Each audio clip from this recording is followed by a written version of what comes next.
लिए बहने लगे। ये ताकत आपको जो मिली है ना, वो इसी उपदेश और भागवत से मिली है। हकीकत है ये। एक बार एक राजा साहब थे, वो नगर में घूम रहे थे, जरा निरीक्षण कर रहे थे। तो वहाँ उन्होंने देखा कि एक नाली के किनारे बहुत से लोग हैं जो खड़े हैं और वो झुक झुक के कुछ देख रहे हैं। तो राजा ने पूछा कि ये लोग यहाँ नाली के पास क्या कर रहे हैं? तो कहा कि राजा साहब, यहाँ जो सोनी लोग हैं ना, उनका बाजार है, सोनारों का बाजार है। उसमें ये लोग यहाँ पर आते हैं, वो इसलिए आते हैं कि सोनार जो है वो सोने को धोता है, उसको साफ करता है। तो कभी कभी कुछ छोटे छोटे कण जो होते हैं वो बह जाते हैं, वो नाली में आ जाते हैं। तो ये लोगों को लगता है कि हमें इस नाली में से कुछ कुछ तो मिलेगा, तो वो इसी लोभ से यहाँ पर एक आकर के सोने के ये कण इकट्ठे कर रहे हैं। अच्छा, तो राजा साहब ने कहा कि उनको बुलाओ।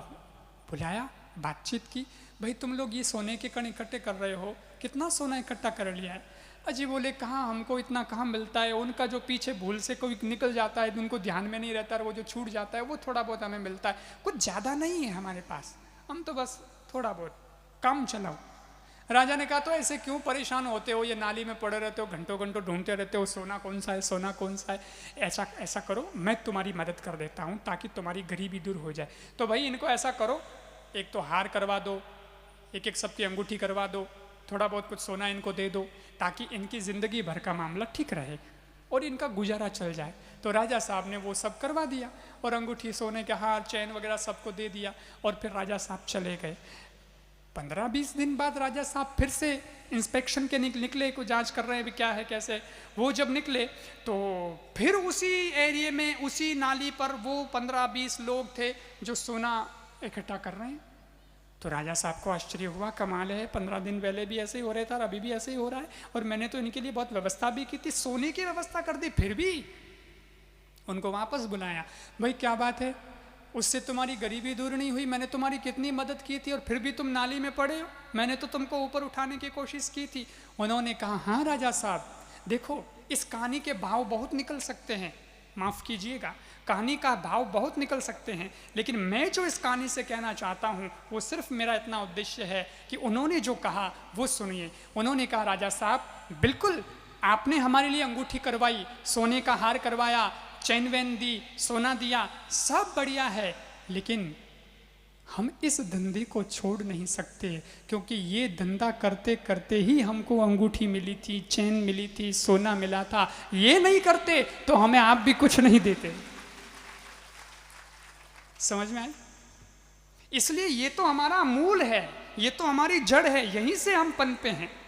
आपको पता है, अंबानी परिवार आज इतना धनपति है, लेकिन कोई समय क्या था उसके पास, मुंबई में एक छोटी सी दुकान थी, और मैंने सुना है कि वो छोटी सी जो दुकान थी जहाँ से उसने धंधा शुरू किया है, उसे बेचा नहीं है, वो आज भी वहाँ पर है। बोलो उसको क्या ज़रूरत है उसको रखने की? लेकिन वो कहता है कि मैं कहीं भूल न जाऊं, हमें जो भी मिला है, हम आज भले ही हवाओं में बात कर रहे हैं, आसमान में घूम रहे हैं, हमारी अपने खुद के जेट हैं, प्लेन हैं, लेकिन शुरुआत तो हमने इस धरती की इसी दुकान से की है, वो हम भूल नहीं सकते, हम उस मूल को छोड़ नहीं सकते। तो हमें मूल को पकड़ के रहना है, और उपदेश मूल है, यहीं से भक्ति मिलेगी, यहीं से ज्ञान मिलेगा, यहीं से वैराग्य मिलेगा, और इसी ज्ञान से हमें परमात्मा के प्रति प्रेम भी मिलेगा। इसलिए उपदेश भाग का भी महत्व है। खैर, बस मुझे थोड़ा महत्व बताना था। अब पुनः आते हैं प्रसंग पर।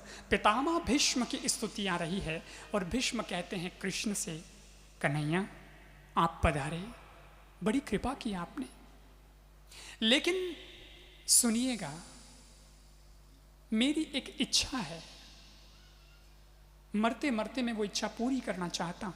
क्या इच्छा है आपकी?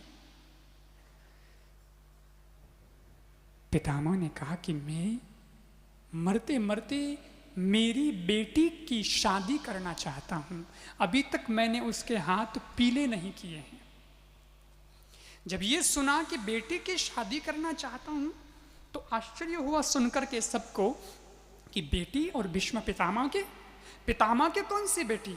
अरे पितामह, किसी की बोलने की तो हिम्मत नहीं हुई थी, क्योंकि पितामह ने कहा था अब मेरे से कोई नहीं बोलेगा, मैं डायरेक्ट कृष्ण से बात कर रहा हूँ, तो भीष्म पितामह के सामने बोलने की हिम्मत किसकी। लेकिन अर्जुन थोड़े लाडले थे कन्हैया पितामह के, तो अर्जुन जी बोल पड़े, पितामह माफ कीजिएगा, लेकिन आपके और पुत्री, क्योंकि आपने तो ब्रह्मचर्य का पालन किया है, शादी नहीं की है ना आपने, तो आपकी पुत्री कैसे हुई।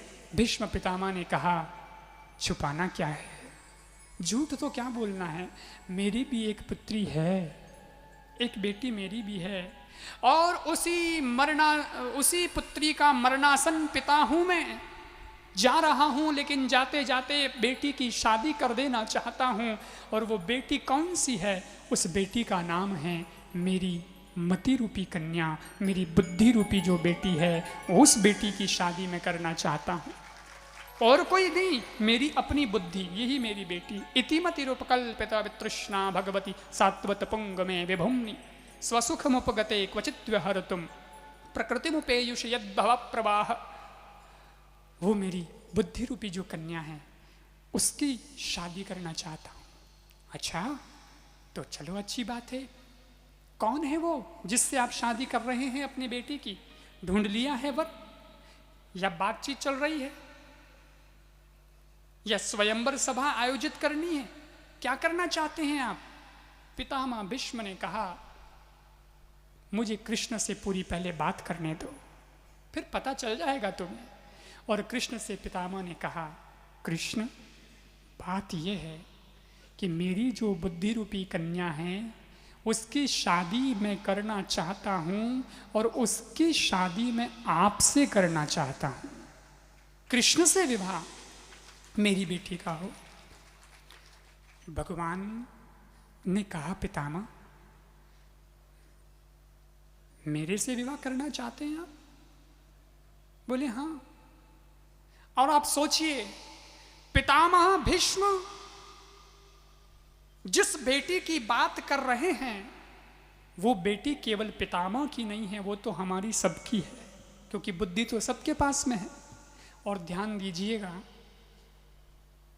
कि किसी की बुद्धि रूपी बेटी कुंवारी नहीं है, शादी हो रखी है, किसी की परिवार में लगी है, किसी की धन में लगी है, किसी की किसी में लगी है, लेकिन भीष्म पितामह जैसा एक महापुरुष ही कह सकता है कि मेरी बुद्धि कुंवारी है, क्योंकि उसका मन किसी में लगा नहीं है, और जो उसे कोई पसंद आया नहीं, जो पसंद आया तो केवल कृष्ण पसंद आया, इसलिए अपना मन उसने कृष्ण में लगाया।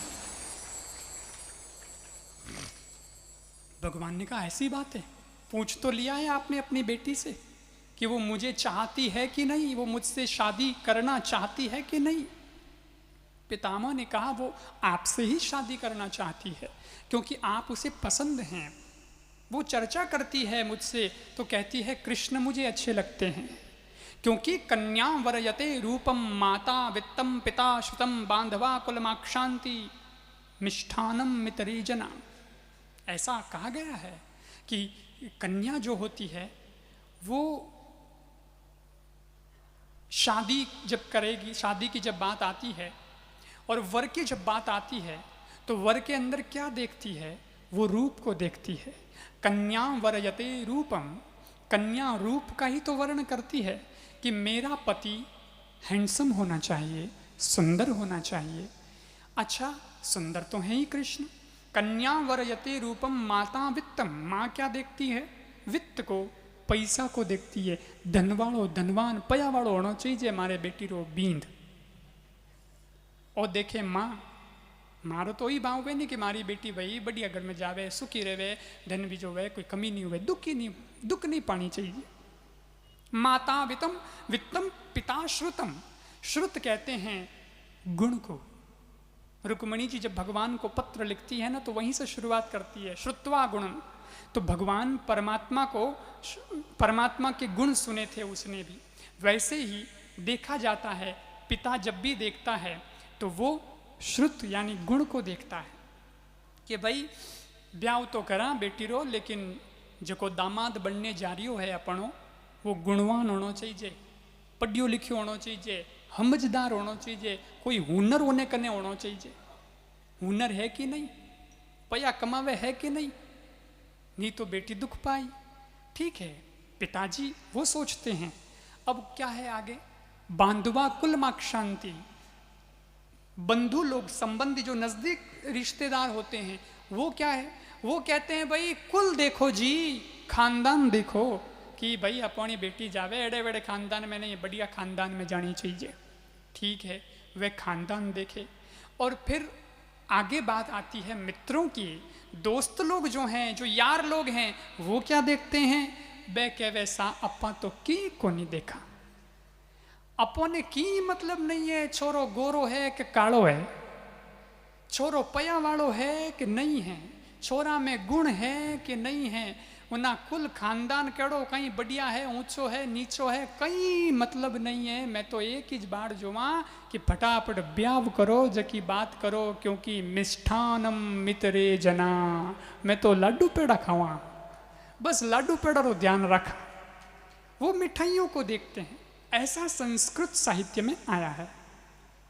और ये गुण अगर हम कृष्ण भगवान के बाबत बात करें तो सज्जनों, कृष्ण भगवान में सारे गुण हैं। 5 गुण होने चाहिए वैसे तो, शौर्य हो, सुंदरता हो, ज्ञान हो, स्वभाव हो और प्रेम हो, ये 5 बातें होती है। और ये 5 बातें कृष्ण भगवान में हैं। पितामह भीष्म कह रिया है कि कृष्ण आप में ये सारी बातें हैं, आप बहुत सुंदर हैं। त्रिभुवन कमनम तमाल वर्णम रविकर गौर वराम वरम दधाने, आप कैसे हैं, त्रिभुवन में आपके जैसा कोई सुंदर नहीं है। बरहा पीड़म नटवर वपुकर्णयो कर्णिकारम, आप इतने सुंदर हैं, बहुत सुंदर हैं।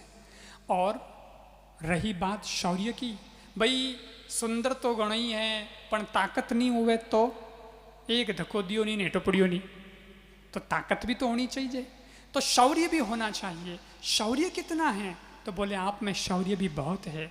कृष्ण दिखने में तो आप ऐसे दिखाई देते हैं, मगर ताकत आपकी कैसी है, मेरी बुद्धि रूपी बेटी देख चुकी है। शौर्य आपका अच्छा है। स्वभाव भी आपका बहुत सुंदर है। ज्ञान, चौथी बात, ज्ञान घणो ही है। एक तो ज्ञान दियो थे अर्जुन ने एड़ो बढ़िया, जिन टाइम अर्जुन मोहांध हो गयो थो और वो कहो कि मैं युद्ध नहीं करूँला, रत रे लारे लुकन बैठ गयो हो, उन समय आप एड़ो ज्ञान दियो हो अर्जुन ने गीता रो, कि उस गीता के ज्ञान से अर्जुन का मोह दूर हो गया, अर्जुन की समस्या का समाधान हो गया। और न केवल अर्जुन की समस्या का समाधान, एक ऐसा संस्कृत का गीत गीता के रूप में गाया गया कृष्ण के द्वारा कि उसने न केवल अर्जुन की समस्या का समाधान किया, बल्कि संपूर्ण विश्व की समस्याओं का समाधान श्रीमद् भगवत गीता में पड़ा है। ज्ञान बहुत है, स्वभाव प्यारा है, सुंदर बहुत है, शौर्य बहुत है। अब आई बात प्रेम की। प्रेम भी गणो ही है। प्रेम की तो आप मूर्ति हैं, प्रेम की आप प्रतिमा है। ऐसा प्रेम मेरी मति ने नहीं देखा किसी में, और मेरी मति इसका प्रूफ है, वो स्वयं गवाह है इसकी। महाभारत के युद्ध में आपके प्रेम को मेरी मति रूपी कन्या देख चुकी है, तब से ही वो आपकी हो गई है। भगवान बोले, कब देखा आपने मेरा प्रेम? तो भीष्म पितामह को एक प्रसंग की याद आ गई। भीष्म पितामह ने एक प्रसंग की याद की और उसी का जिक्र किया है यहां। सज्जनों, बात महाभारत की है। जब युद्ध होने वाला था ना कौरव और पांडवों का, तब की बात है, और बहुत सार गर्भित बात है। कहते हैं जिस वक्त श्री कृष्ण भगवान चर्चा में थे वहां पर कौरव पांडवों के बीच, उस वक्त युद्ध लगभग तय हो चुका था, और कौरवों में से दुर्योधन और पांडवों में से अर्जुन श्री कृष्ण भगवान से सहायता लेने के लिए आए। तो भगवान ने कहा कि हाँ भाई, तुमको हम सहायता तो देंगे, लेकिन अभी रात्रि में विश्राम करो, कल अपन बात करते हैं। और देखो, कल सुबह जो पहले मेरे पास में आएगा मैं उसको सहायता दूंगा, ठीक है? जो कल मेरे पास पहले आएगा उसको मदद दूंगा, ठीक है? दोनों सो जाओ। सो गए और सवेरे दुर्योधन उठा तो दुर्योधन मन में विचार करियो कि कटे अर्जुन पहला नहीं पूग जावे, वो पहला गयो परो तो हैंग साई था उन्हें मिल जावेला, तो वो फटाफट मुंडो धोयो नहीं धोयो और पूग गयो भगवान कने, सिद्ध हुई, तैयार ही नहीं हुयो। तो भगवान विचार करियो दुर्योधन पहला आवेला जने तो गड़बड़ हो जावेला, तो भगवान भी एक लीला करी, परमात्मा कई करियो आँखें बंद करनी सोनी एक लीला करी, सोया तो नहीं लेकिन सोनी लीला करी। भगवान सोया नहीं करे, क्योंकि परमात्मा अगर सो जाए ना तो सब गड़बड़ हो जाए। आप देखो बस में जब जाओ, ड्राइवर गाड़ी चलावे और सब यात्री बैठा हुए, दिन रात तो कोई तीर्थ यात्रा वगैरह में कठे जावे, दर्शन करे, घूमे फिरे, सब बोलता चालता रहे, लेकिन जब रात रो समय हो जावे, लाइट बिजी बंद हो जावे, बसरी सब सो जावे, सब ने नींद आ जावे, थाक्योड़ा होवे, सब सो जावे, पण एक जणो नहीं सोवे। कौन नहीं सोवे? ड्राइवर नहीं सोवे, वो जागतो रहे, और जे वो सो जावे नहीं तो बस में बैठा है जगह हगड़ा होता ही रह जावे। उन्हें कारण तो सब ठीक ठाक है। ठीक उसी प्रकार ये संसार की जो गाड़ी है उसमें हम सब तो यात्री हैं और भगवान हमारे ड्राइवर हैं। परमात्मा कभी नहीं सोता है, बाकी सब सोते हैं, और भगवान जिस दिन सो जाए तो सारी दुनिया सोती रह जाए। तो वो लीला करते हैं, वो हकीकत में नहीं सोते। दुर्योधन आयो जन दुर्योधन तो देखियो मैं कठे भगवान सूर्य तो भाई हुतोड़ा ने नहीं उठाणो, इतो तो ने ज्ञान व्यवहार हो तो ठीक है भाई हुता है तो हुता रोंदो, पण बैठा कठे तो भगवान रे माथा रे हिराते तकी ने मोटो सोफा सेट लगाड़ो वठे अकड़ पड़ो दुर्योधन बैठ गयो। बड़ो घमंड हो ने कि राजा तो मैं ही जो। अब अड़ने अर्जुन जी उठिया, अर्जुन जी उठे हैं तो उनको तो स्नान किया, भगवान की पूजा पाठ की, तैयार होकर के आए हैं। भगवान सो रहे हैं तो ठीक है भाई विश्राम कर रहे हैं। भगवान के चरणों की तरफ एक टूटोड़ो स्टूल पड़ियो और माते फाटोड़ी बोरी बिछोड़ी, वटे अर्जुन जी बैठ गया। और थोड़ी देर बाद भगवान की आंख खुली, परमात्मा की आंख खुली, और भगवान परमात्मा ने आंखें खोलते ही सबसे पहले किसको संबोधित किया? किसको? क्योंकि सीधी सी बात है, आप सो रहे हैं, एक व्यक्ति आपके सर की तरफ बैठा है, एक आपके चरण की तरफ बैठा है, प्रथम में आपको कौन दिखाई देगा? जो चरण की तरफ बैठा है वही दिखाई देगा। और भगवान ने भी उसी को देखा और तुरंत ही भगवान ने कहा आओ अर्जुन। कैसे आओ? अर्जुन को जैसे एकदम से संबोधित किया। इतने एक में दुर्योधन उछल पड़ियो और वो क्यों नहीं नहीं पहला तो मैं आया हूं, मन्ने पूछो मन्ने, और तो पचायो है, नंबर तो पहला मारो है, मैं आया हूं पहले। सज्जनों बात समझना कि जिसके जीवन में घमंड होता है, अभिमान होता है, वो सदा अपनी उपस्थिति दर्ज कराते फिरता है कि मैं हूं मैं हूं मैं हूं, बोल बोल करके बताता है। लेकिन अर्जुन जैसा विनम्र व्यक्ति होता है उसे बताना नहीं पड़ता है, उसको तो स्वयं भगवान बताते हैं, परमात्मा स्वयं उससे बात करते हैं। अब दुर्योधन आ गया, अर्जुन भी आया है। भगवान विचार करियो आवण में तो पहला ओ आई गयो जने इन्हें सहायता देनी पड़ी, पछ मारे अर्जुन रो गई भी इन वास्ते भगवान परमात्मा कहो अच्छा अच्छा अच्छा ठीक है दुर्योधन जी, आप आए पहले आए होंगे, लेकिन ऐसा है कि आने में आप पहले आए होंगे पर दिखने में तो मुझे अर्जुन पहले दिखाई दिया है, इसलिए मैं दोनों को सहायता दूंगा, क्योंकि दोनों ही प्रथम हो गए, दिखने में तुम प्रथम और आने में तुम प्रथम। चलो भाई ठीक है, अब दोनों को सहायता दूंगा। सहायता क्या है? तो बोले सुन लो, एक तरफ तो मेरी एक अक्षौहिणी नारायणी सेना रहेगी और दूसरी तरफ मैं अकेला रहूंगा, वो भी बिना शस्त्र, हाथ में शस्त्र नहीं उठाऊंगा। बोलो क्या चाहिए? दुर्योधन विचार करियो कि लो एक तरफ अकेला रही और बड़ा हाथ में शस्त्र ही नहीं उठावे तो अन्य ले जान बटे आड़ा में बैठा नानी कोई पूजा करनी है, बटे युद्ध करनो है युद्ध। तो दुर्योधन विचार करियो आने ले जान तो घाटा में रहवा, इन पीछे सेना रही तो युद्ध वही लड़ा विजयी वेवा। और दुर्योधन ने कहा कि मुझे तो एक अक्षौहिणी नारायणी सेना चाहिए। ठीक है, दुर्योधन एक अक्षौहिणी नारायणी सेना लेकर के चला गया अर्जुन के लिए तो भगवान ही पीछे बचे थे। अर्जुन तो जाते ही दुर्योधन के नाचने लगा, खुश हो गया, बोले प्रभु जो मैं चाहता था वही मुझे मिला। मैं तो पहले से तय करके आया था कि मुझे कृष्ण ही चाहिए, क्योंकि मुझे पता है कि जिस तरफ आप रहेंगे विजय उस तरफ ही होनी है। और अर्जुन रे साथे श्री कृष्ण भगवान गया।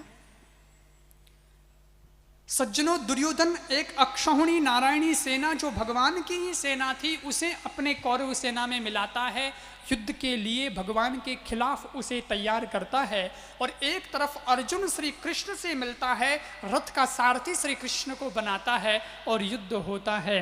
ध्यान ये देना है कि दुर्योधन और अर्जुन में अंतर अगर स्पष्ट करना है तो वो यहाँ से स्पष्ट होता है कि जो व्यक्ति भगवान की ही दी हुई चीज को भगवान के ही खिलाफ इस्तेमाल करे वो दुर्योधन है, लेकिन जो अपने आप को भी कृष्ण को समर्पित कर दे और अपनी गाड़ी की स्टीयरिंग भगवान को सौंप दे वो अर्जुन है।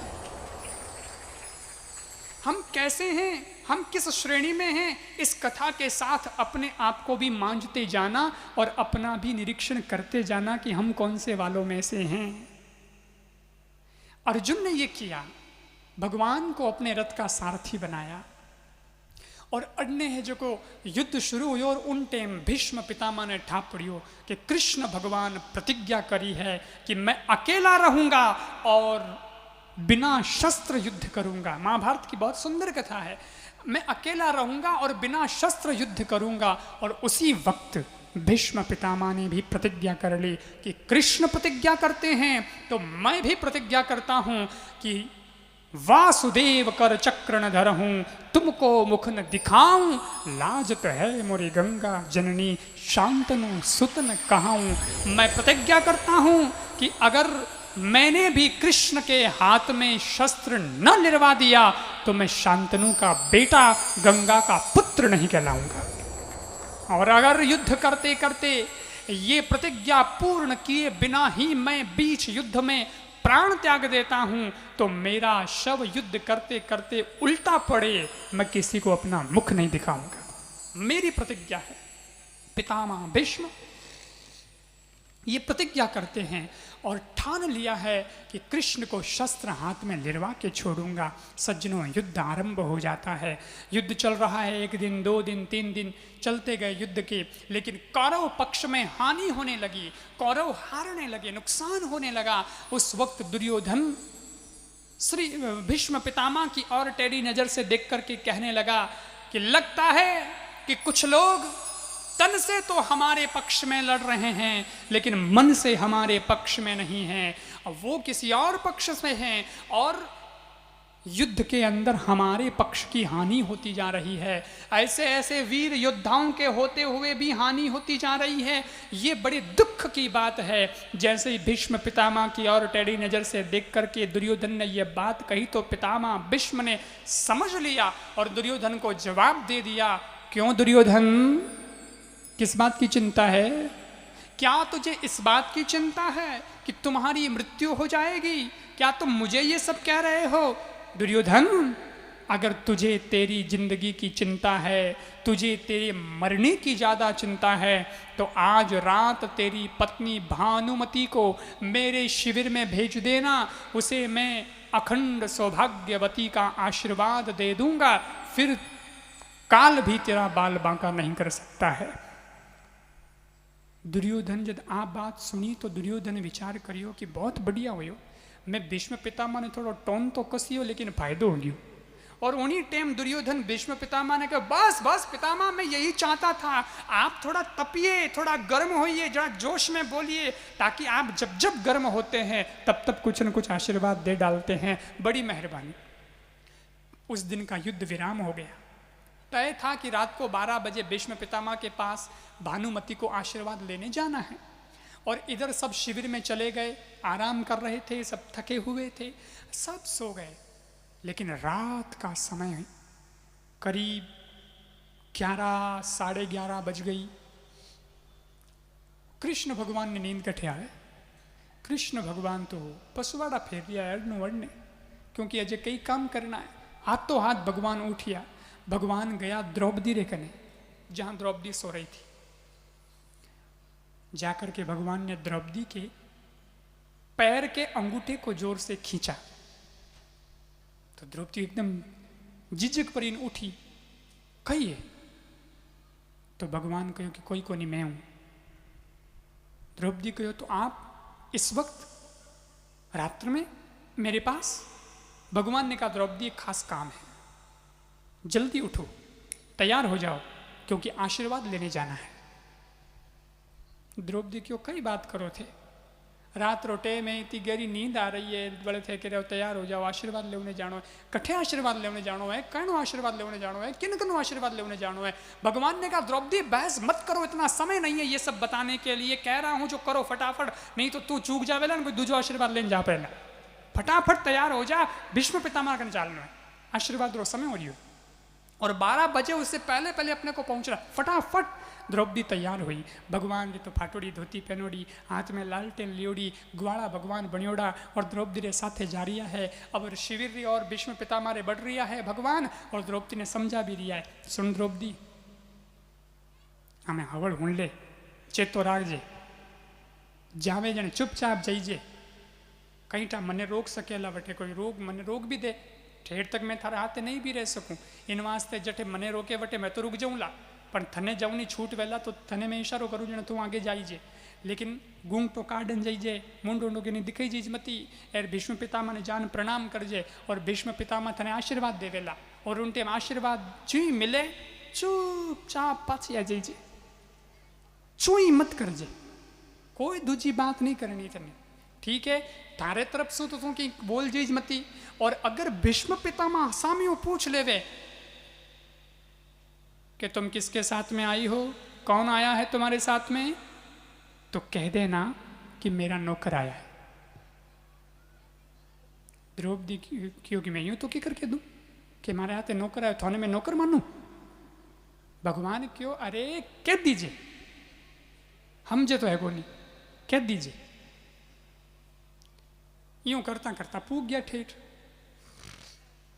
अब सज्जनों भगवान परमात्मा शिविर दे गेट माते पूग्या जने वटे तो पहरेदार लगोड़ा सब पहरो दे रिया। तुरंत जांच हुई, भाई कौन है, कहाँ से आए, अभी रात में आप किससे मिलना चाहते, कैसे आ गए? तो बोले नहीं वो पहले से ही हमें सूचित कर रखा है और आशीर्वाद के लिए ही पितामह ने ही बुलाया है। ये महिला को आशीर्वाद, ठीक है महिला को आशीर्वाद लेना है तो महिला अकेली जाएगी, लेकिन आप नहीं जा सकते साथ में, आप यहीं खड़े रहें।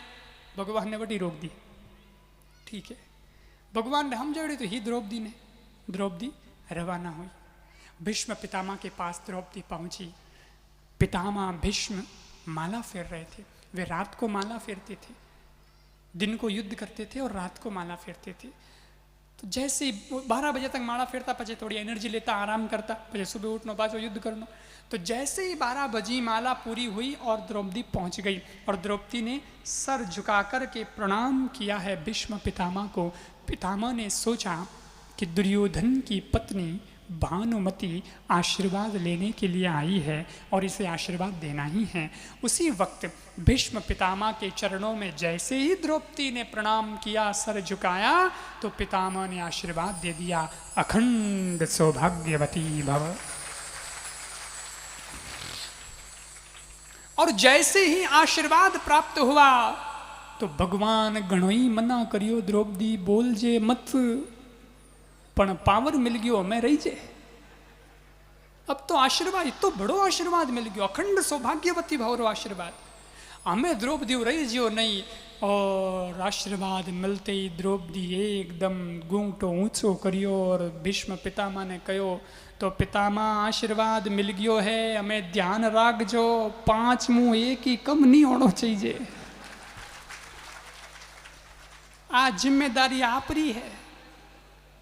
ओहो पितामह आ बात सुनी, देखिए द्रौपदी ने पितामह कहो, अरे मैंने तो भानुमति को बुलाया था और द्रौपदी तू क्या कराएगी? द्रौपदी कहो क्यों? क्या मैं आशीर्वाद की अधिकारिणी नहीं हूं?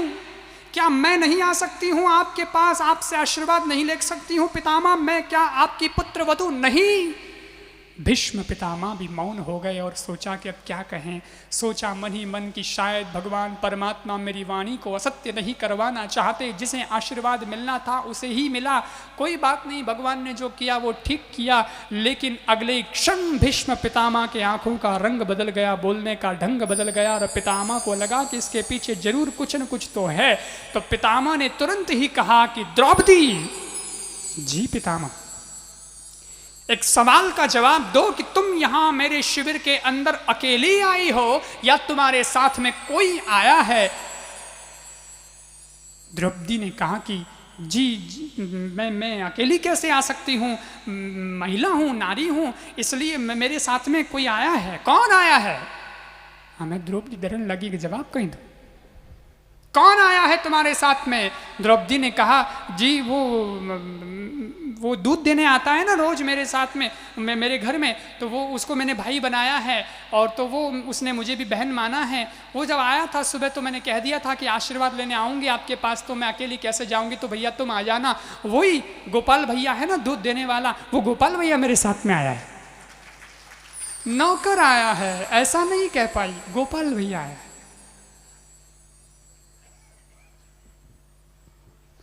गोपाल भैया नाम सुनियो और भीष्म पितामह रोमा तो ठनक गयो। हो न हो इस गोपाल भैया में ही कोई छुपा है। भीष्म पितामह ने कहा कि अच्छा वो दूध वाला गोपाल भैया तुम्हारे साथ में आया, तुम्हारा भाई, तो मैं देखना चाहता हूं तुम्हारा गोपाल भैया कैसा दिखता है, मैं उससे मिलना चाहता हूं। द्रौपदी रा पग जमीनों में अदर होने लगा। अब तो जमीन खसकने लगी। द्रौपदी जो घबराने लगी। द्रौपदी ने कहा कि पितामह, आपको पता है आप कितने ऊंचे महापुरुष हैं, आपका स्तर कितना बड़ा है, और आप तो जानते हैं दूध वाले की तो इज्जत भी क्या है, दूध वाले का तो स्तर भी क्या है। अब गोपाल भैया तो एक सामान्य सा लड़का है और आप इतने बड़े महापुरुष हैं, आप जैसे महापुरुष चल करके उस गोपाल भैया से मिले, ये शोभा नहीं देता है। गोपाल भैया मीन्स गोपाल भैया, बस गोपाल भैया तो गोपाल भैया जैसा ही होता है, उसको क्या देखना है, उससे क्या मिलना है। और आप चिंता न करें, मैं चली जाऊंगी, जैसे उसके साथ में आई हूँ, मुझे कोई परेशानी नहीं हुई, वैसे मैं उसके साथ चली भी जाऊंगी, कोई परेशानी नहीं होगी, आप निश्चिंत रहें, विराजिए। भीष्म पितामह ने कहा चिंता और निश्चिंता की बात छोड़ो, मैं गोपाल भैया को देखना चाहता हूं, द्रौपदी ले चलो मुझे तुम्हारे गोपाल भैया को देखने। और मजबूरन द्रौपदी को भीष्म पितामह के साथ आना पड़ा बाहर। भीष्म पितामह शेर की तरह गर्जना करते हुए आए हैं गेट तक। कहां है तेरा गोपाल भैया? और भगवान परमात्मा ने जैसे ही भीष्म पितामह को सुना और देखा तो भगवान को लगा कि अब तो छुपाने से कुछ फायदा भी नहीं। फाटोड़ी धोती पहनोड़ा, लालटेन लीवड़ा भगवान आगे आया और हाथ जोड़न कहो माए बाप और सेवक हाजिर है, मैं इस गोपाल भैया हूं। भीष्म पितामह ने कहा अच्छा ये है गोपाल भैया। भगवान ने हाथ में लालटेन भीष्म पितामह आप रे हाथ में ली और उसकी लो को तेज किया, रोशनी तेज करी, जरा लालटेन को ऊपर किया, भगवान के चेहरे के पास ले जाकर के देखा भगवान के चेहरे को घोर से, और भीष्म पितामह द्रौपदी से बोले द्रौपदी लागे है कि थारे गोपाल भैया ने कटी देख उड़ो है, ओ जानो पहचानो लागे है। हमें भगवान नीचे देखे, द्रौपदी भी हमें कई कर सके है, पर भगवान ने हमें मन में तो री आ रही टेढ़ी नजरू द्रौपदी ने देख न कहो कि तू बड़बड़ करिए कहीं ने पंचायत ही करिए क्यों, हमें सब मामलों बाजो सेट करना पड़ी। और भगवान परमात्मा भी कई कर सके, हंसरिया है। लेकिन उन्हीं समय भीष्म पितामह ने उसी वक्त कह दिया तो गोपाल भैया ओ कालिए छलिए नटखट, ये सब तुम्हारी प्लानिंग थी। अच्छा है, ठीक है, तुमने जो किया है वो तो किया है, लेकिन अब देखना मैं कल युद्ध में क्या करता हूं कृष्ण। कल से सारा नेतृत्व युद्ध का मैं करने जा रहा हूं। उसी वक्त भगवान परमात्मा तो द्रौपदी को लेकर चले गए, लेकिन भोर भई है, सूर्य उदय के साथ में युद्ध जब शुरू हुआ है, अगले दिन सारे युद्ध का नेतृत्व जो है वो भीष्म पितामह ने ले लिया कौरव पक्ष में से।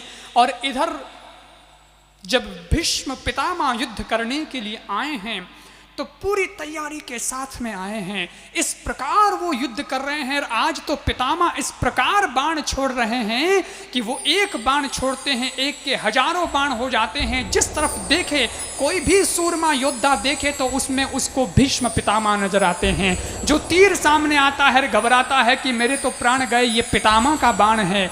और भीष्म पितामह ने अर्जुन को निशाना बनाया, क्योंकि पितामह को पता है कि अर्जुन को निशाना बनाना जरूरी है। अर्जुन को इसलिए निशाना बनाना जरूरी है कि जब तक अर्जुन को निशाना नहीं बनाऊंगा तब तक कृष्ण अपने हाथ में शस्त्र नहीं उठाएंगे।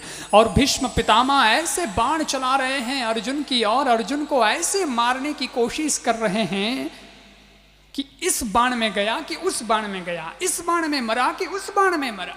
भगवान परमात्मा को भी लगा कि ये हो क्या रहा है। भीष्म पितामह कहीं आशीर्वाद भूल तो नहीं गए जो रात्रि को द्रौपदी को दिया है, लेकिन पितामह आशीर्वाद को नहीं भूले हैं। पितामह को तो अपनी प्रतिज्ञा याद है, वासुदेव कर चक्रण धरहूं तुमको मुख न दिखाऊं, लाजत है मोरी गंगा जननी शांतनु सुतन कहूं। मुझे कृष्ण के हाथ में शस्त्र लिरवा के ही छोड़ना है, मुझे मेरी प्रतिज्ञा को पूरी करना है। और उसी वक्त भीष्म पितामह जब अर्जुन को निशाना लगा करके बाण मार रहे हैं, सरसंधान कर रहे हैं, तब अर्जुन से कृष्ण भगवान बोले कि अर्जुन तो कुछ कर और वापस सामना कर, जवाब दे भीष्म पितामह के बाणों का। अर्जुन बोला मैं कुछ कर नहीं पा रहा हूं, मैं बाण उठाता हूं, धनुष पे लगाता हूं, निशाना लगाता हूं, तब तक तो उनके बाण मेरे सामने आ चुके होते हैं, मैं करूं क्या। भगवान ने कहा कुछ कर भाई, नहीं तो ये बाबा तेरे को मार देगा। और भगवान परमात्मा को अर्जुन को बचाना बहुत ज़रूरी भी है, क्योंकि अर्जुन है मेरो प्राण मैं हूँ, अर्जुन को प्राण, अर्जुन के जीवन को जीवन हमारो है। भगवान ने भी ऐसी प्रतिज्ञा ले रखी है कि पांचों पांडवों में से एक भी अगर चला जाए तो भगवान को भी गोलोक धाम जाना पड़े। और उसमें अर्जुन तो बहुत भगवान का प्रेमी है, बहुत खास है, इसलिए अर्जुन को बचाना बहुत ज़रूरी है। तो भगवान परमात्मा क्या कर रहे हैं, भीष्म पितामह के द्वारा छूटे हुए बाणों को स्वयं भगवान अपने हाथों से रोकने की कोशिश कर रहे हैं। और अर्जुन भी अपनी ओर से प्रयास कर रहा है, लेकिन आज भीष्म पितामह के सामने कोई टिक नहीं पा रहा है।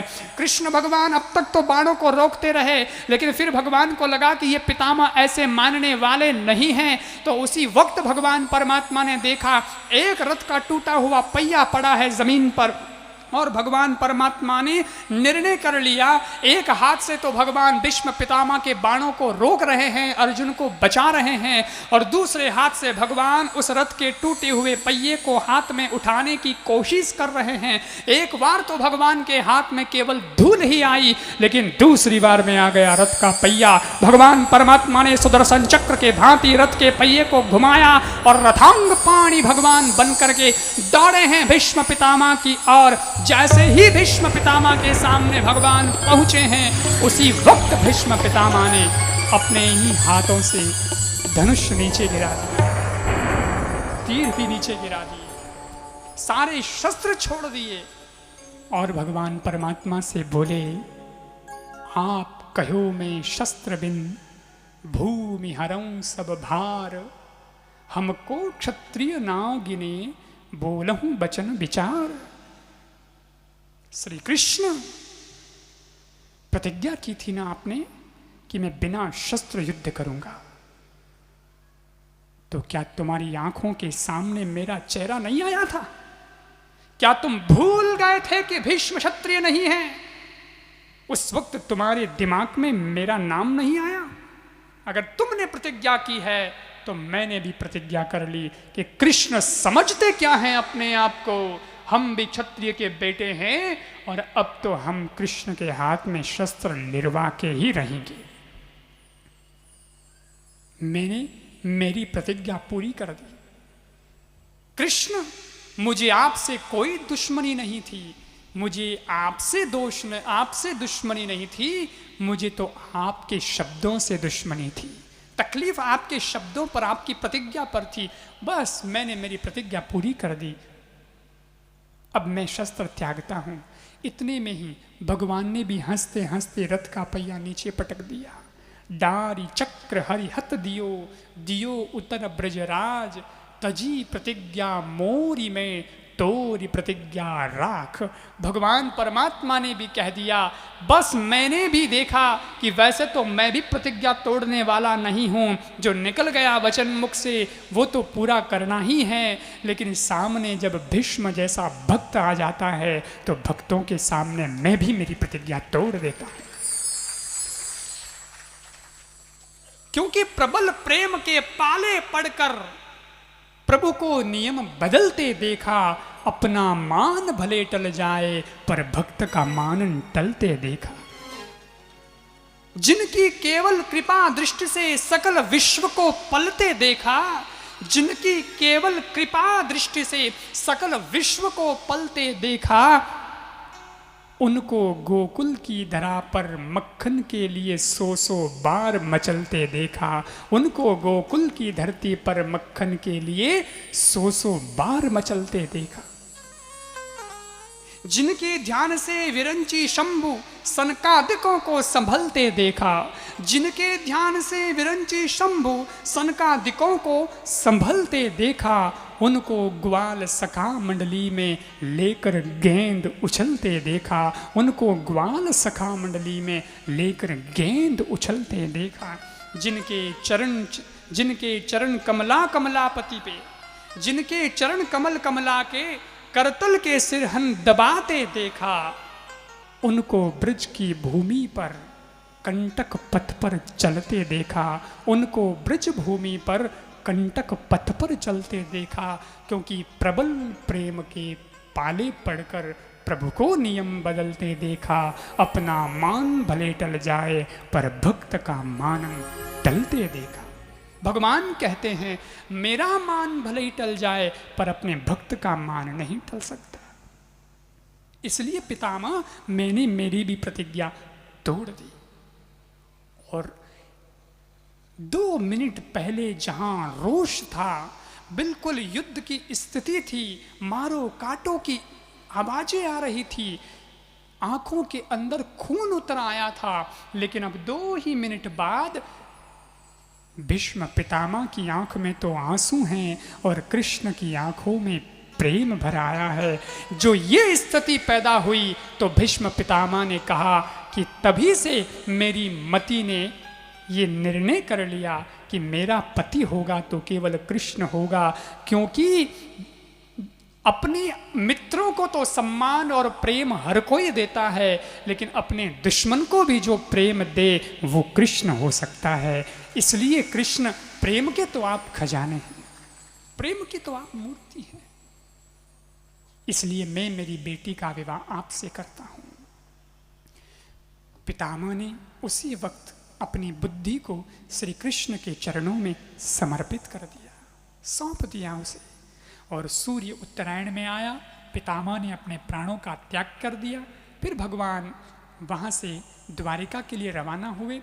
तो युधिष्ठिर जी ने कहा, बस थोड़ी सी देर कन्हैया और रुक जाओ, क्योंकि पितामह का प्राण त्याग हुआ है तो इनका संस्कार हो जाए, उसके बाद जाना, अंतिम संस्कार के बाद। और युधिष्ठिर जी ने एक ऐसी जगह तय की जिस जगह पर आज तक किसी का संस्कार, अंतिम संस्कार न हुआ हो, मतलब किसी को वहां जलाया ही नहीं गया हो, ऐसी जगह तय की। उस भूमि पर पितामह भीष्म की अर्थी को लाया गया और जैसे ही दाह संस्कार करने लगे उसी वक्त आकाशवाणी हुई और आकाशवाणी ने कहा, अत्र भीष्म शतम दग्धम, मतलब यहां पर बिल्कुल यहीं, बिल्कुल इसी जगह यही भीष्म 100 बार जलाए गए हैं, 100 बार।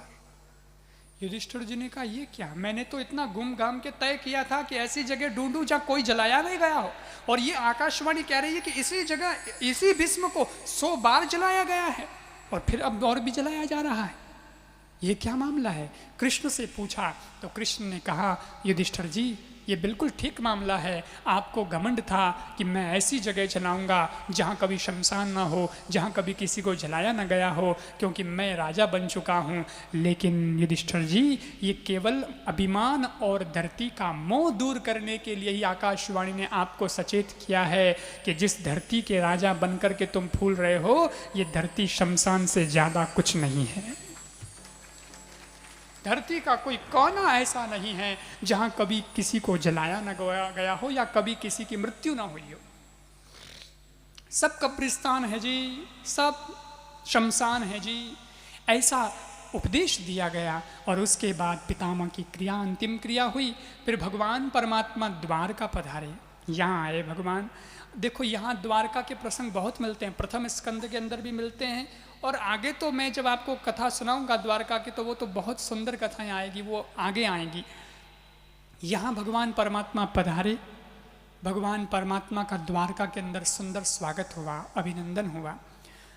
जो लोग थे वो उन सब ने भगवान का स्वागत किया,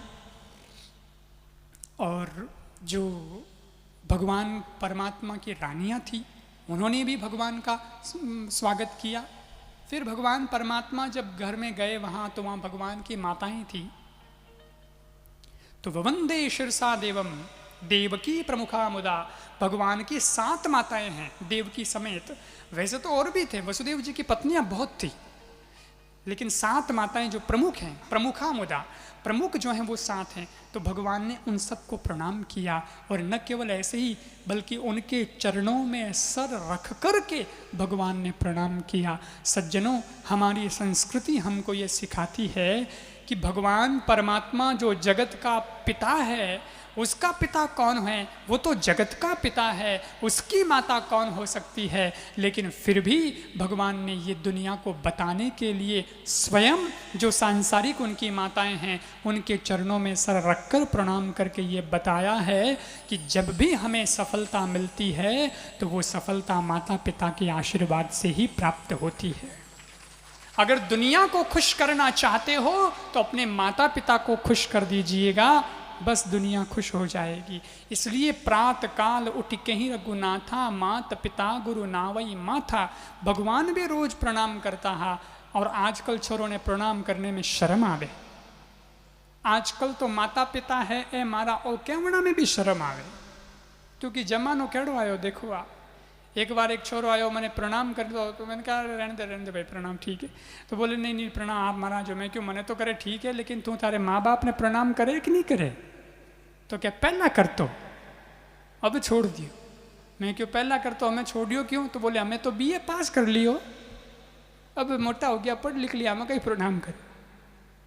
अरे विद्या ददाति विनियम, जितनी विद्या आए उतना विनम्र होना चाहिए। पेड़ के फल जितने लगते हैं वो पेड़ उतना झुकता है। अकड़ने में फायदा नहीं है, क्योंकि झुकता वही है जिसमें ज्ञान है। अकड़ना तो मुर्दे की पहचान है, अकड़ना तो मुर्दे की पहचान। भगवान ने झुकना सिखाया है दुनिया को। तो श्री कृष्ण भगवान अपनी माताओं से मिले।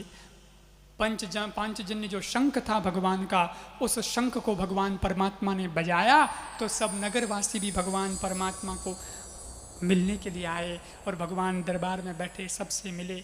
अब देखो, यहाँ कुछ बातें हैं जो मुझे आप लोगों को बता देनी है कि हम लोग द्वारका में बैठे हैं।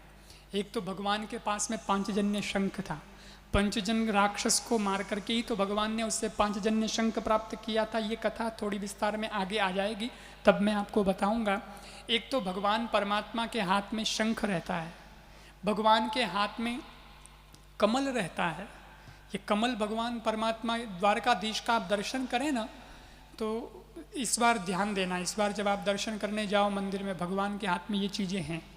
शंख है, चक्र है, गदा है, पद्म है, श्रीअंग भगवान परमात्मा के हैं। तो उसमें पद्म यानी कमल, वैसे तो कमल भगवान को हमेशा ही रहता ही है, लेकिन गजेंद्र ने जिस वक्त भगवान परमात्मा की स्तुति करी थी, प्रार्थना करी थी, कमल चढ़ाया था, तो उसकी यादगार रूप में भगवान ने वो कमल अपने पास में रखा। तो वो कमल आज भी द्वारकाधीश के हाथ में आपको दिखाई देता है। ये द्वारकाधीश जी जो हैं, और ये जो मंदिर है, इस मंदिर के बारे में भी मैं आपको थोड़ा सा बता देता हूँ, क्योंकि हम लोग यहाँ पर आए हैं तो आपको भी थोड़ा सा ज्ञान होना चाहिए। आप जब दर्शन करें और ख़ास उन बातों को ध्यान में रखकर दर्शन करेंगे तो और भी आपको अच्छा लगेगा और यहाँ आने का लाभ भी आपको प्राप्त होगा।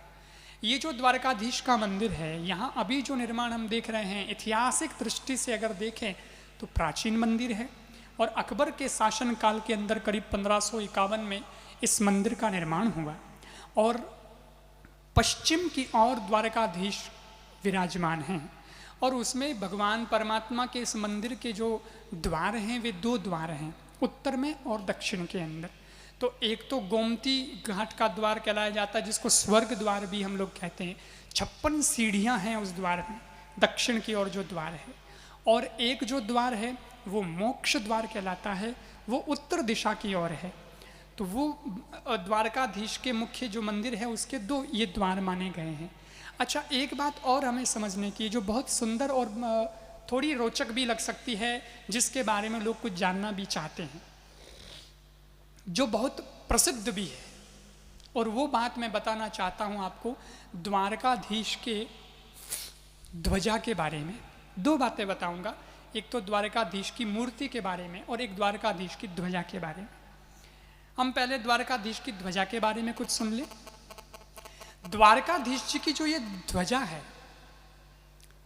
ऐसा पढ़ने में आया है, सुनने में आया है कि विश्व की सबसे बड़ी, सबसे लंबी जो ध्वजा है भगवान के मंदिरों में, वो ये हमारे द्वारकाधीश भगवान की ध्वजा है, सबसे लंबी। क्योंकि 52 गज ये ध्वजा मानी जाती है, माने 40 मीटर के करीब 52 गज जो है ये ध्वजा मानी गई है। और उसकी लंबाई के साथ में जो ध्वजा के जो रंग हैं, वो रंग इंद्रधनुष में जो रंग होते हैं, वो सारे के सारे 7 रंग इस ध्वजा में या उन्हीं रंगों से इस ध्वजा को बनाया जाता है। क्योंकि ये जो चढ़ती है ध्वजा, तो हम हमारे मर्जी से रंग नहीं ला सकते। जो 7 रंग हैं इंद्रधनुष के, उन रंगों की ध्वजा चढ़ती है। वैसे तो 4 दिन में 4 बार ये ध्वजा चढ़ती है, लेकिन मुख्य कोई उत्सव और कोई हो तो उसमें फिर 5वीं बार भी ये ध्वजा चढ़ती है। तो कहते हैं कि भाई 5 बार द्वारकाधीश के मंदिर में ध्वजा चढ़ती है। और मेरा भी सौभाग्य, यहाँ आप सब लोगों का भी सौभाग्य रहा कि जब कथा शुरू हुई थी, प्रथम दिन शोभा यात्रा हुई तो भगवान के वहीं से आई थी। हम लोग भागवत जी को लेकर के गए और जब बाहर निकले तो ठीक उसी वक्त मंदिर के अंदर ध्वजा, मंदिर के ऊपर ध्वजा चढ़ रही थी और सब लोगों ने दर्शन भी, आप में से कई लोग वहाँ पर मौजूद थे। ध्वजा के दर्शन का भी बड़ा पुण्य है। इसलिए पुण्य है क्योंकि कहा यह जाता है कि वैसे तो रोज भगवान का दर्शन करना चाहिए, लेकिन कोई किसी वजह से भगवान के मंदिर में न जा सके, कई बार माताएं बहनें भी नहीं जा सकती हैं, और कई लोग हैं वो व्यस्त हैं, ज़्यादा समय नहीं है तो अंदर नहीं जा सकते दर्शन के लिए, तो ध्वजा जो है उसके लिए इतना कहा गया है कि मात्र आप मंदिर में फैल रही भगवान की ध्वजा का दर्शन कर लेते हैं तो भी साक्षात परमात्मा द्वारकाधीश के दर्शन का पुण्य प्राप्त होता है, वही फल प्राप्त होता है। फिर ध्वजा के दर्शन से ये भी होता है कि जैसे द्वारकाधीश के मंदिर में ध्वजा फैल रही है, वो लहर रही है, वैसे ही हम जब भगवान के वहाँ जाकर के दर्शन करते हैं ध्वजा का, तो हमारे जीवन में भी कीर्ति, पद और प्रतिष्ठा की ये ध्वजा लहरती रहती है, फहरती रहती है। 52 गज ध्वजा, ये 52 गज ही क्यों है, उसके बारे में भी ऐसा पढ़ने में आया है कि भगवान जिस कुल से थे वो यादव कुल था, तो उस यादव कुल के अंदर भोज है, द्राष्ण हैं, अंधक हैं, ऐसे कुछ कुल हैं भगवान के। तो 4-5 ऐसे कुल हैं और उन कुलों में से, यादव कुलों के अंदर ही और कुल, तो उन कुलों में से 13 लोग थे जो भगवान परमात्मा ने अपने राज्य के लिए उनको नियुक्त किया था, उनको अलग अलग व्यवस्थाएं सौंपी थी, तो वो 13 लोग थे। और इस हिसाब से अगर गणित को देखा जाए तो 4 कुलों के 13 लोग अगर आप लगाएं हिसाब तो कितना होता है, 52 ही होता है, 13 चौक 52। इसलिए जो ध्वजा है वो 52 गज की है। एक भाव और भी है विद्वानों का, वो भाव इसलिए वो ये बताता है कि भाई 52 गज ही क्यों, इसलिए कि 27 नक्षत्र हैं। अब गिनते जाना, 27 नक्षत्र हैं, 12 राशियां हैं, कितना हुआ 39, और 10 जो हैं दिशाएं हैं, पूरब पश्चिम उत्तर दक्षिण, ये तो 4 तो है ही, सब जानते हैं। लेकिन ये जो कोण हैं, ये कोण होते हैं ना, वायव्य कोण, नृत्य कोण, ईशान कोण, अग्नि कोण, ये भी दिशाओं में माने जाते हैं। तो 4 और 4 ये कितना हुआ, और 2 दिशा में, एक ऊपर की दिशा भी है और एक नीचे की दिशा भी है, ये हो जाती है 10। तो कितना हुआ 27 + 12 + 10 49। और अब रह गई बात 3 की। तो 3 के अंदर ऐसा माना जाता है कि भगवान परमात्मा स्वयं जो हैं, एक तो भगवान स्वयं माने जाते हैं, इस जो द्वारकाधीश के राजा हैं, एक भगवान परमात्मा के साथ में रुक्मिणी जी को भी मानते हैं, बलराम जी को भी मानते हैं। इस प्रकार से भगवान परमात्मा की ये जो गिनती होती है, ये गिनती कितनी हो गई 52 हो गई, और इसीलिए 52 गज ये ध्वजा मानी गई है। तो भगवान परमात्मा के मंदिर की जो ध्वजा है उसकी बड़ी महिमा है, ऐतिहासिक महत्व भी उसका है, विश्व में सबसे बड़ी ध्वजा भी है, उसका गौरव भी हमें है। और भगवान की मूर्ति की हम बात करें तो भगवान की जो मूर्ति है, इस मूर्ति के बारे में ऐसा कहा गया है कि द्वारकाधीश की इस मूर्ति को हटाया भी गया, लगाया भी गया। कहते हैं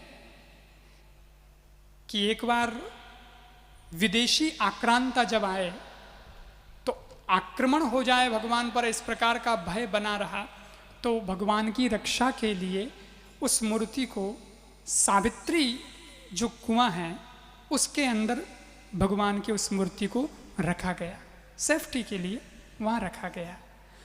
अब मंदिर तो खाली हो गया, जब मूर्ति नहीं तो मंदिर का क्या महत्व।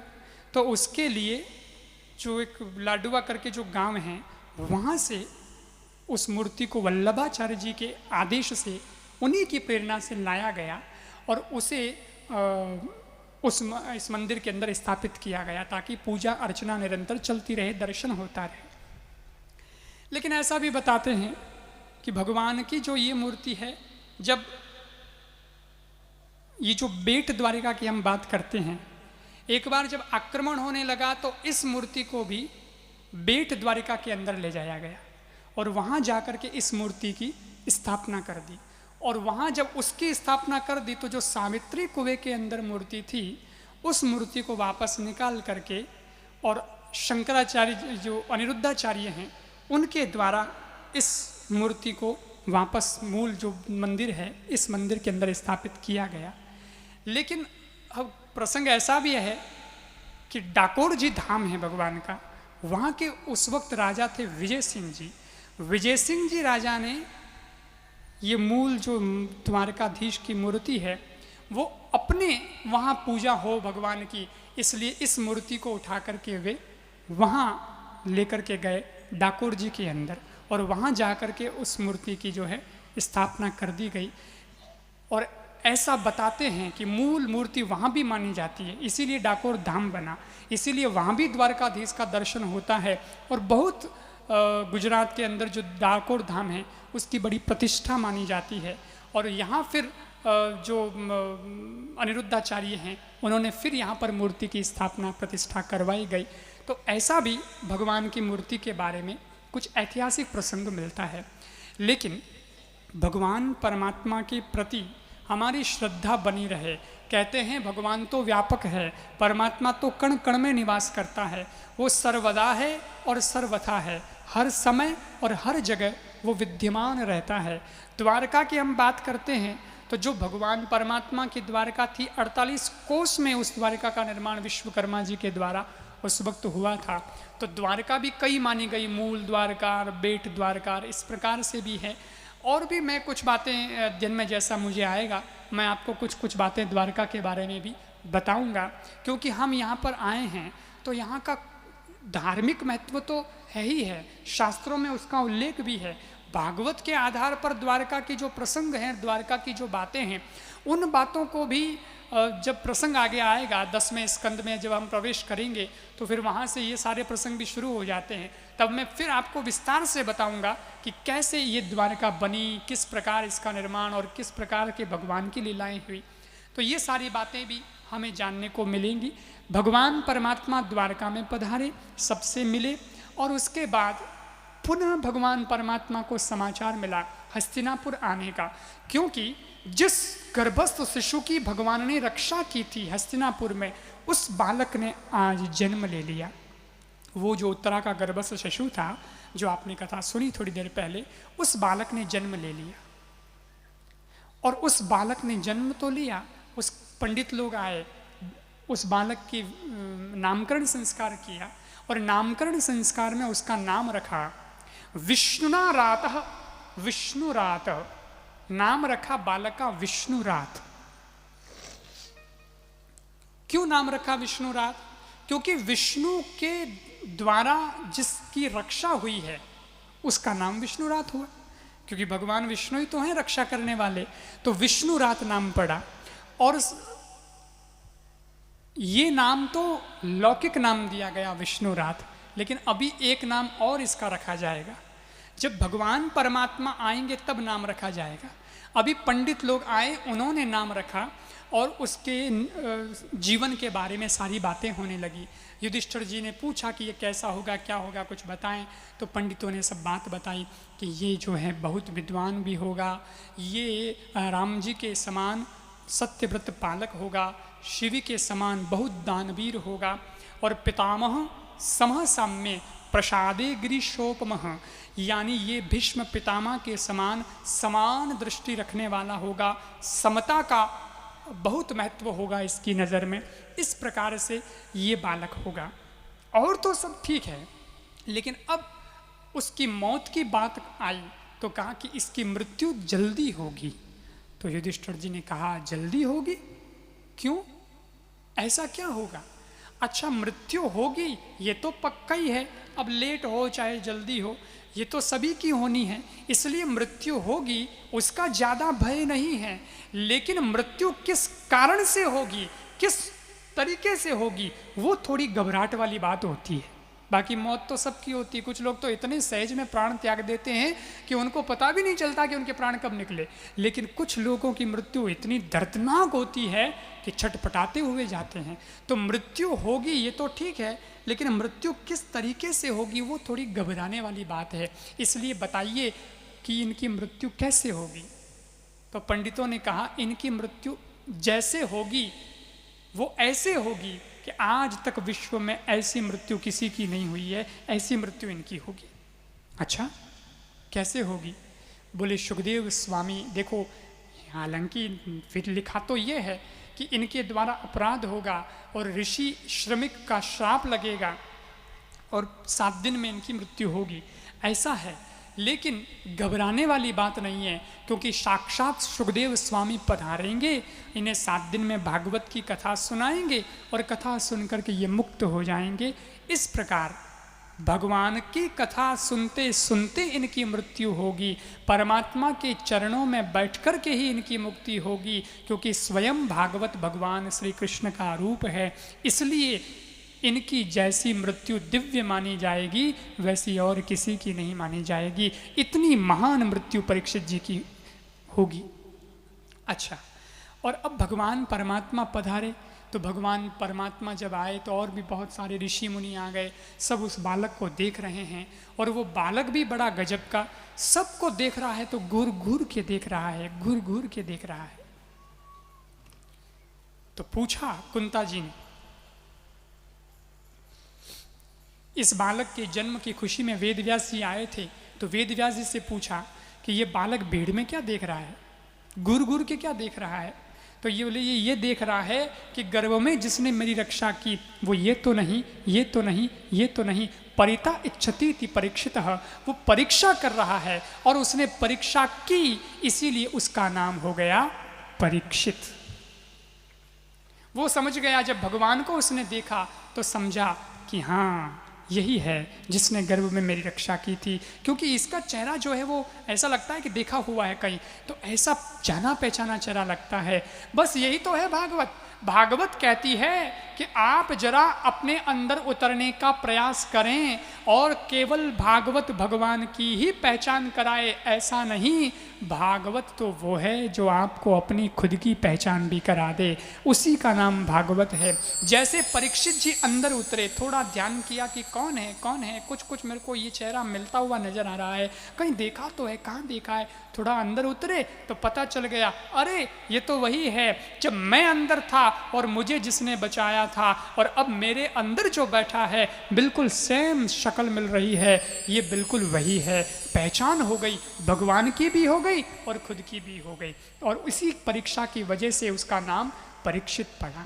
इसलिए विष्णु रात भी उसी का नाम है और परीक्षित भी उसी का नाम है। लेकिन आपको ये जानने को कम मिलता है कि विष्णु रात कौन है, और विष्णु रात नाम प्रचार में नहीं है, क्योंकि भागवत अध्यात्म तरीके से चलती है। समाधि भाषा व्यासस्यो, लौकिक जो नाम है वो ठीक है, लेकिन अध्यात्म से जो नाम पड़ता है उसी का महत्व ज़्यादा है। तो परीक्षित नाम